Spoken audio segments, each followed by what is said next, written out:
guys! This is Maine Cooks. For today, magluluto tayo ng Sotanghon Guisado. This is the best and the easiest version. Let's start!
Wow! Sobrang sarap ng ating Sotanghon Guisado.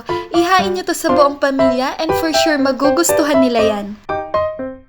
If you like this recipe, don't forget to like and subscribe. Thank you for watching!